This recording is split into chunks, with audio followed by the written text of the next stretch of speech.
guys, balik lagi sama aku, Farah. Kali ini kita akan memasuki segmen BK Basmi Kekepoan. Let's go, check it out!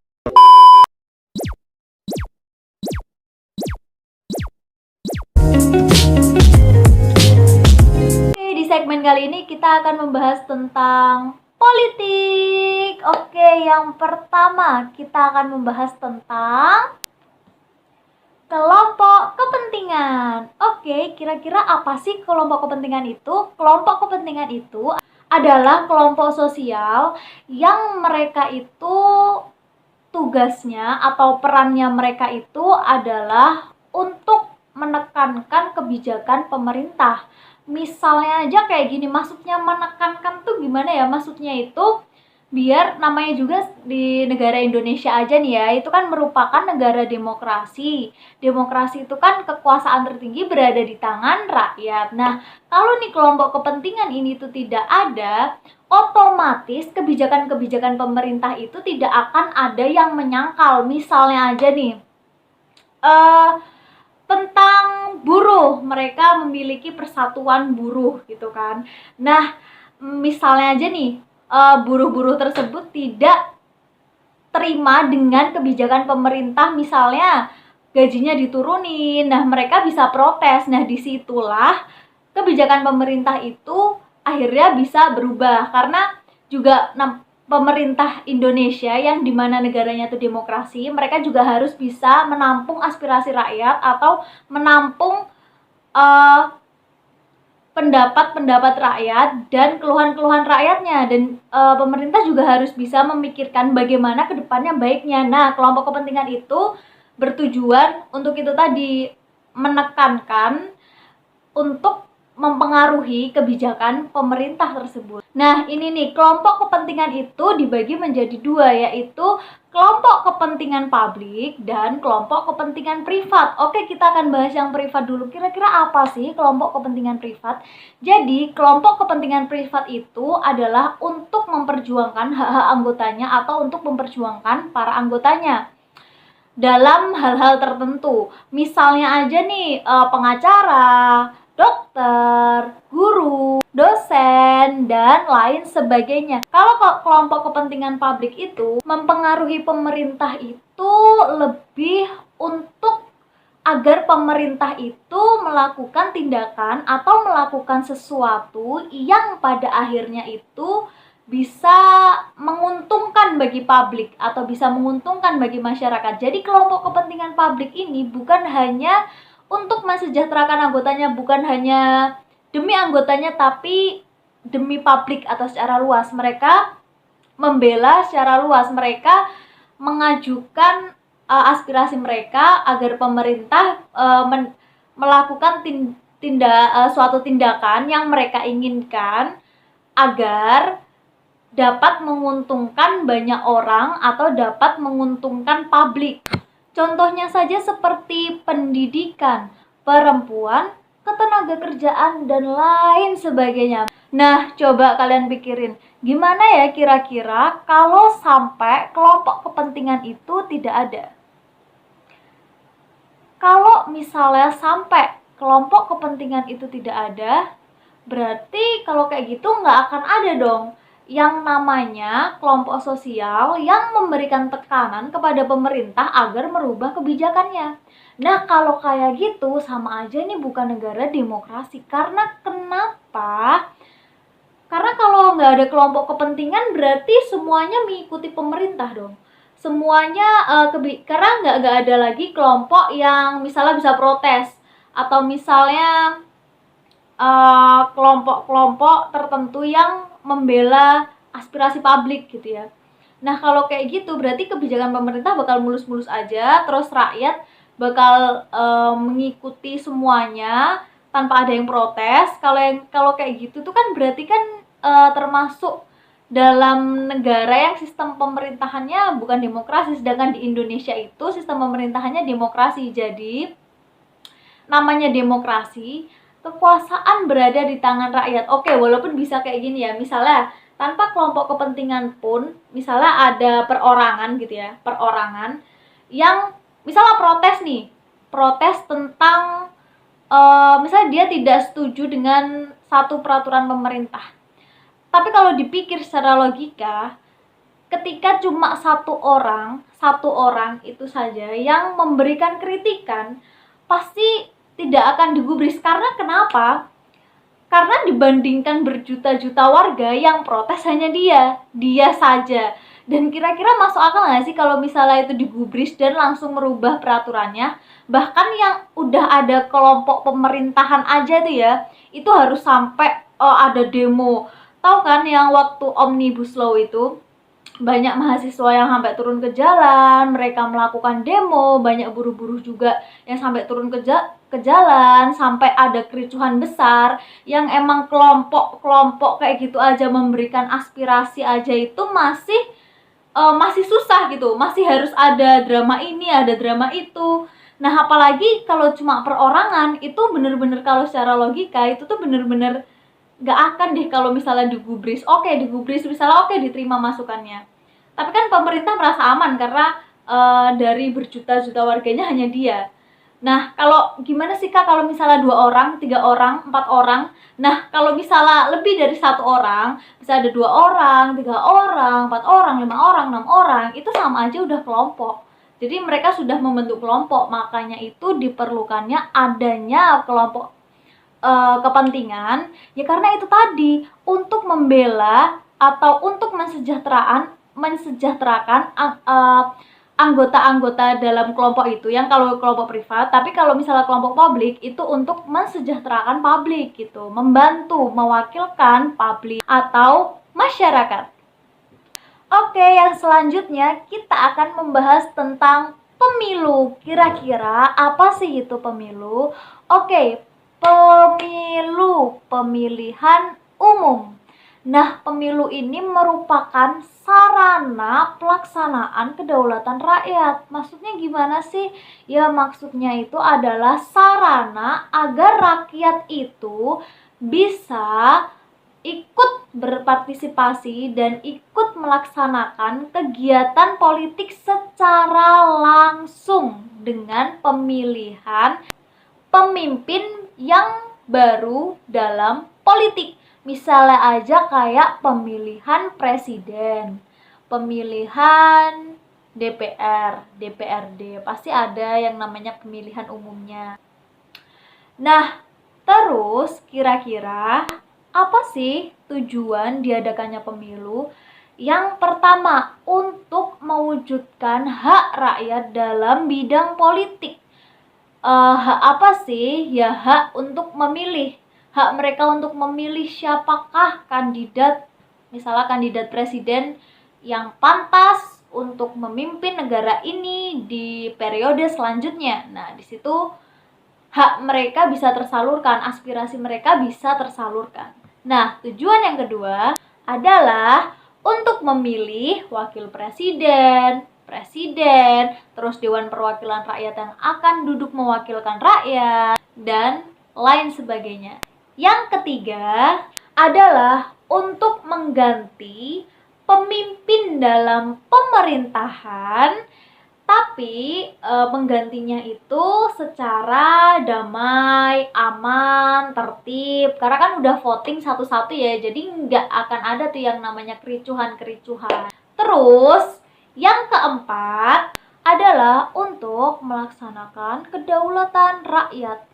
Seperti yang udah aku bilang tadi, kenapa kok untuk menyalurkan kedaulatan rakyat? Kenapa kok untuk melaksanakan kedaulatan rakyat? Ya karena itu tadi, rakyat berpartisipasi dalam kegiatan politik secara langsung, terus jadi mereka tuh bisa menyalurkan hak-haknya, terus selain itu mereka juga bisa melaksanakan kedaulatannya. Manfaat pemilu. Sekarang kita akan membahas tentang manfaat pemilu. Nah, kira-kira apa aja sih manfaat pemilu itu? Manfaat pemilu itu yang pertama adalah kita bisa mengajukan hak pilih kita. Yang kedua, bisa dijadikan pengalaman, khususnya juga bagi kalian yang baru menginjak usia 17 tahun. Karena kenapa? Karena itu adalah pengalaman kalian untuk memilih atau menyalurkan hak pilih kalian. Yang ketiga, kita bisa lebih belajar bertanggung jawab atas hak pilih kita. Yang keempat, kita bisa melatih hal-hal untuk bersosialisasi karena di tempat pemilu itu pasti banyak orang. Dan pasti juga kita bakal berbicara, misalnya aja waktu pertama kali datang nih, apalagi kalau yang orang belum pernah mengikuti pelaksanaan pemilu, pasti mereka akan bertanya-tanya, kira-kira di mana sih tempat awal mendaftarnya, kira-kira gimana sih sistemnya, kira-kira nanti masuknya kapan, dan lain sebagainya. Itu bisa banget untuk melatih kemampuan bersosialisasi kalian. Yang selanjutnya, pemilu itu juga dapat dijadikan sarana agar kita semua itu lebih hati-hati gitu dalam menyalurkan hak pilih. Jadi jangan langsung asal coblos, jangan asal langsung main pilih gitu. Enggak, kita harus mikir juga. Kalau misalnya kita merupakan masyarakat yang kritis juga, kalau bisa sebelum kalian melakukan pemilihan itu, kalian melihatlah seluruh pidato-pidato yang sebelum diadakannya pemilu atau sebelum ada pemilihan. Itu kan pastikan di televisi itu kan banyak tuh ya yang namanya debat presiden dan lain sebagainya, debat calon presiden dan lain sebagainya. Nah, di situ kalian bisa nih menarik kesimpulan. Di sini nih bener-bener untuk melatih kinerja otak kalian juga agar kalian tuh bisa berpikir lebih kritis gitu. Nah, dalam pemilu ini kita juga harus berpikir nih. Nah, ini tadi masuk ke manfaat yang tadi tentang bertanggung jawab atas hak pilih kita. Jadi kita tidak boleh nih asal-asalan. Tapi kalau bisa, kita harus kayak mengetahui dulu nih tentang kandidat A itu seperti apa, kandidat B itu seperti apa, agar kita tuh bisa bertanggung jawab dengan hak pilih kita. Jangan sampai ini nanti kayak, aduh nyesel deh pilih itu, kenapa sih waktu itu nggak pilih ini, gitu. Oke, selanjutnya sekarang kita akan membahas tentang sistem pemilu. Nah, sistem pemilu ini sendiri tuh merupakan metode yang digunakan agar para rakyat itu sekiranya bisa melakukan pemilihan untuk wakil-wakil rakyat atau bisa dibilang pemerintah dalam negara gitu. Jadi ini tuh merupakan metode yang agar rakyat itu tuh mau gitu loh berpartisipasi dalam pemilu. Nah, kira-kira sistem pemilu di negara Indonesia tuh apa aja sih? Yang pertama ada yang namanya sistem distrik, yang merupakan suatu sistem yang pemilihannya itu berdasarkan lokasi dan dari semua calon hanya ada satu pemenang. Yang kedua, sistem proporsional, yaitu merupakan sistem yang patokannya itu berdasarkan jumlah penduduk atau jumlah masyarakat, yang nantinya masyarakat tersebut merupakan peserta dalam pemilihan. Maksudnya peserta dalam pemilihan itu seperti apa? Ya, semua orang yang atau semua masyarakat yang berumur lebih dari 16 tahun atau bisa dibilang mulai dari 17 tahun sampai ke atas. Yang ketiga, sistem pemilu kombinasi. Setiap peserta yang mengikuti pemilu itu dia tuh bisa memiliki dua suara. Yang pertama adalah memilih calonnya itu secara distrik, dan yang kedua dalam waktu yang bersamaan itu dia juga menggunakan sistem proporsional. Maksudnya, oke, yang selanjutnya kita akan membahas tentang budaya politik. Nah, gini deh.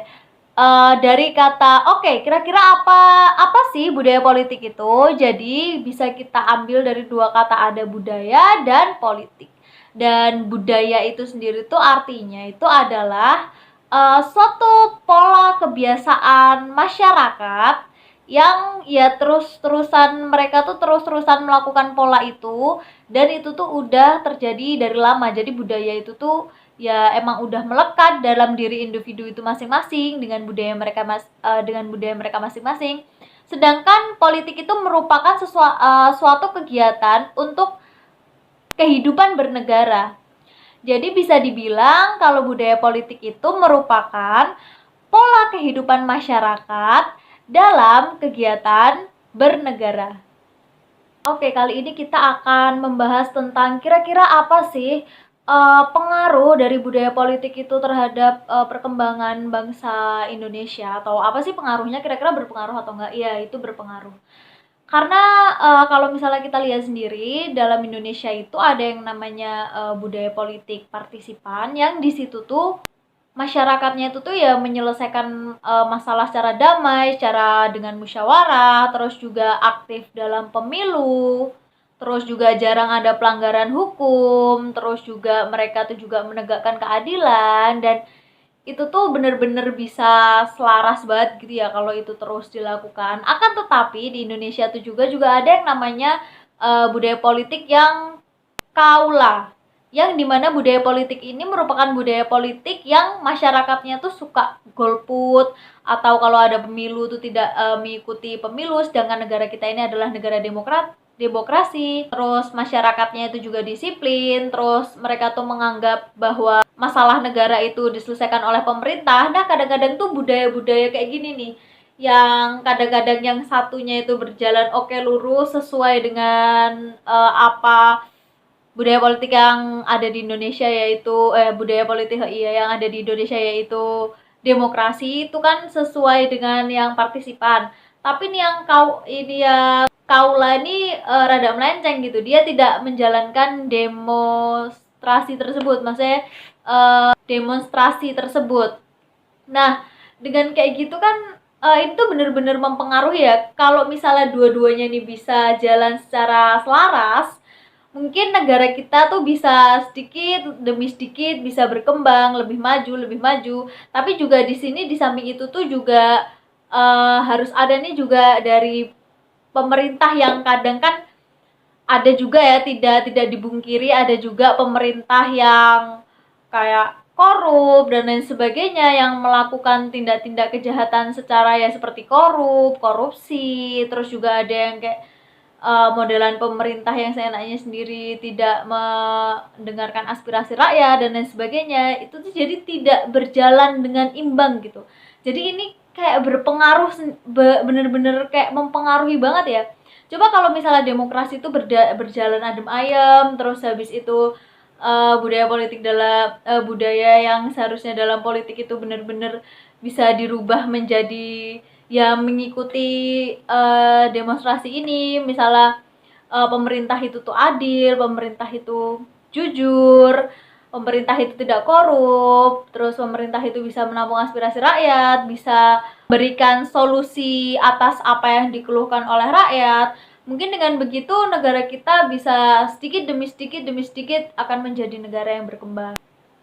Nah, selanjutnya kita akan membahas kira-kira apa sih kaitannya politik dengan agama. Oke, politik dengan agama. Kalau politik itu merupakan kegiatan dalam bernegara, sedangkan agama itu merupakan keyakinan. Tapi dalam politik ini kan juga merupakan kegiatan yang berkaitan atau bersangkut paut dengan yang namanya kepemimpinan. Dalam sistem politik pasti ada yang namanya seorang pemimpinnya. Dan kalau politik itu merupakan perkumpulan orang atau orang-orang yang mereka itu tinggal di suatu daerah tertentu, yang mereka itu memiliki tujuan, dan tujuannya itu bersangkut pautan dengan hal-hal tentang kepemimpinan dan tentang kenegaraan atau tentang negara. Ya seperti halnya politik yang berada di Indonesia, seperti halnya ada menteri-menteri, ada DPR, ada DPRD, ada presiden, wakil presiden. Nah, sekumpulan orang ini masuk dalam yang namanya politik. Dan ini mereka memiliki tujuan itu untuk negara gitu, bersangkut pautan dengan negara. Oke, setelah kita ngebahas tentang politik, kita sekarang ngebahas tentang agama. Agama itu sebuah keyakinan yang memang udah tertanam dalam diri kita sendiri, dalam diri manusia itu sendiri.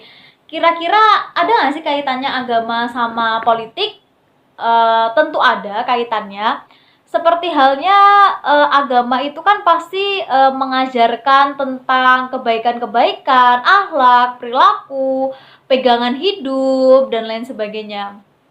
Yang dimana kenapa sih kok itu eh, bersangkut pautan gini deh, kalau yang namanya pemimpin gitu.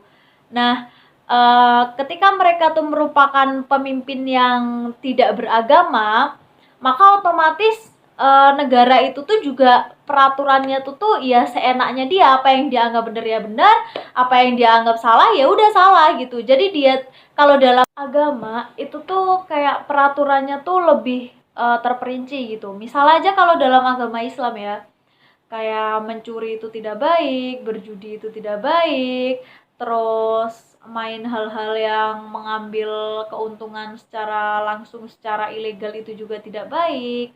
Nah, tapi kalau mereka cuma memikirkan tentang salah benar gitu, jadi apa yang mereka anggap benar, apalagi insting manusia ya, atau otak manusia itu kan kalau dia udah mindset itu benar, menurut saya ya udah benar. Nah, itu kan dia nggak ada pegangan teguh. Nah, kalau seorang pemimpin seperti itu, bisa jadi kemungkinan negara itu tuh tidak akan berjalan dengan baik gitu. Jadi bisa seenaknya sendiri gitu.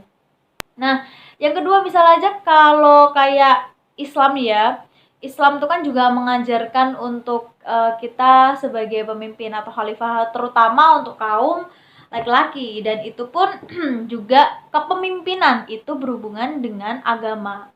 Nah, jadi itu menurut saya singkatnya tentang agama dan politik.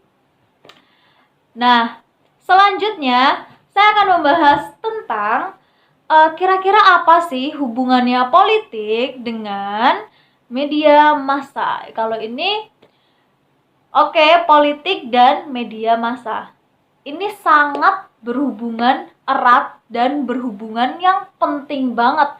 Apalagi di era-era sekarang ini kan, yang dimana orang-orang itu harus kayak menjaga jarak, di lockdown juga. Itu kalau seandainya tidak ada media massa, maka hal-hal yang ada di dalam politik atau di dalam pemerintahan itu tidak akan tersampaikan kepada rakyatnya.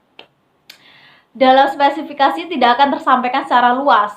Nah, jadi kita memerlukan yang namanya media massa, karena media massa itu merupakan media yang penyebarannya itu luas gitu.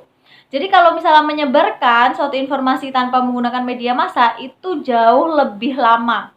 Itu jauh lebih sangat menguras tenaga juga ya, karena bayangin aja deh kayak gini. Karena keunggulan media massa itu sendiri itu adalah pertama penyebarannya lebih luas. Nah, kedua, negara kita ini kan juga negara demokrasi ya, yang setiap pendapat presiden atau hal-hal yang dalam politik atau pemberitaan dan segala sesuatu itu ya rakyat harus tahu gitu loh. Rakyat juga ingin mengetahui kira-kira apa sih yang terjadi di dalam politik. Nah, itu kalau misalnya disampaikan secara manual, bayangkan saja ketika presiden baru membuat RUU baru, terus habis itu tidak adanya media massa, maka dia harus menyampaikan terbang dari daerah sini ke daerah lain, ke daerah lain, ke daerah lain, itu otomatis akan sangat memakan banyak waktu ya, daripada pakai media gitu kan. Media sekali upload, oke, orang seluruh Indonesia akan tahu, bahkan bukan cuma seluruh Indonesia, seluruh dunia pun juga bisa tahu, karena sekarang media massa itu bentuknya ada banyak ya. Bisa melalui televisi nih ya. Kalau televisi itu kalau misalnya saluran dalam negeri itu penyebarannya tidak akan seluas sampai luar negeri. Tapi sekarang kan ada yang namanya media massa yang lebih canggih seperti YouTube, sosial media, dan lain sebagainya, yang dimana itu seluruh orang di seluruh dunia menggunakan. Jadi otomatis jadi penyebarannya tuh semakin luas, penyebarannya tuh semakin cepat, dan belum lagi ketika itu juga bisa dijadikan perantara ketika Indonesia mengalami kemajuan dan lain sebagainya, atau mengalami hal-hal yang positif. Nah, ketika orang-orang misalnya mancanegara melihat itu, terus mereka berspekulasi tentang, wah ternyata Indonesia tuh seperti ini ya, kayak gitu kan juga sama aja kayak kita tuh ngebuat nama Indonesia tuh menjadi lebih baik lagi, kayak gitu. Jadi di sini tuh sebenarnya definisinya itu kalau ada yang lebih mudah, lebih cepat, lebih efisien, kenapa kita harus memilih yang lebih lama, lebih susah juga, dan lebih memakan tenaga dan biaya juga. Nah, mungkin cukup sampai di sini saja penjelasan saya seputar tentang politik. Kalau ada yang ingin tanyakan, silahkan klik kolom komentar, lalu tulis komentar kalian semua di kolom komentar. Dan jangan lupa klik like, subscribe, dan jangan lupa share video ini ke teman-teman kalian ya. Dadah!